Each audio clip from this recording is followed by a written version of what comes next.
कक्षा बच्चों से भरी हुई है। शर्मा सर हाजिरी ले रहे हैं और बच्चे आपस में बातें कर रहे हैं। पीछे कुछ बच्चे बातें कर रहे हैं, साफ है कि उनका ध्यान क्लास में नहीं है। कक्षा में शांति होनी चाहिए।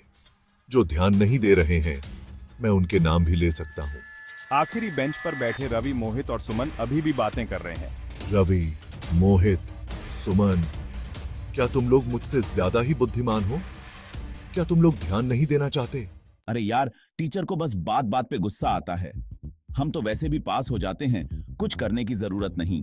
हाँ यार, क्या फर्क पड़ता है? आखिरी बेंच पर होने का ये तो फायदा है। रवि, ये तुम क्या बड़बड़ा रहे हो? खड़े हो जाओ। रवि धीरे से खड़ा होता है, अपना सर खुजाते हुए, जैसे कुछ हुआ ही ना हो। जी सर, कुछ कहा आपने? क्या मैंने कहा कि तुम ध्यान नहीं दे रहे? मुझे बताओ, मैंने अभी जो पढ़ाया वो समझ में आया? वो सर, थोड़ा समझ में आया है। ठीक है, तो बताओ, न्यूटन का तीसरा नियम क्या है? सर, न्यूटन का?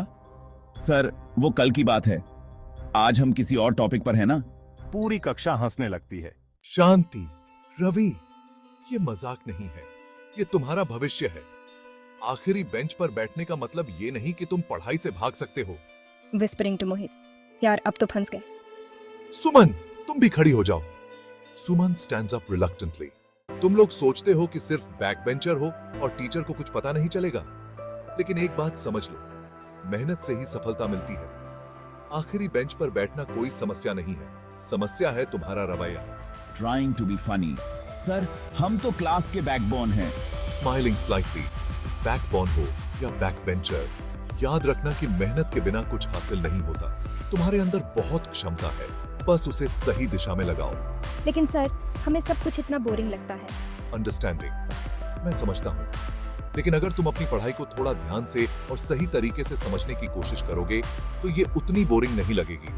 कोशिश करो, खुद से सवाल पूछो, जवाब ढूंढो। सर, अगर हम समझ नहीं पाए तो मैं यहाँ हूँ ना, तुम्हारी मदद करने के लिए। तुम मुझसे कभी भी सवाल पूछ सकते हो, लेकिन सबसे पहले तुम्हें कोशिश करनी होगी। ठीक है सर, हम अगली बार से कोशिश करेंगे। स्माइलिंग। ये हुई ना बात। मुझे यकीन है कि तुम लोग कर सकते हो, बस थोड़ी सी मेहनत और ध्यान की जरूरत है। बिफोर लीविंग, याद रखना, आखिरी बेंच पर बैठने से फर्क नहीं पड़ता। तुम्हारा दृष्टिकोण और मेहनत ही तुम्हें आगे बढ़ाएगी। चलो यार, अगली बार सच में पढ़ाई करेंगे। हाँ, सही कहा। अब हमें टीचर को भी दिखाना है कि बैक बेंचर भी कम नहीं होते।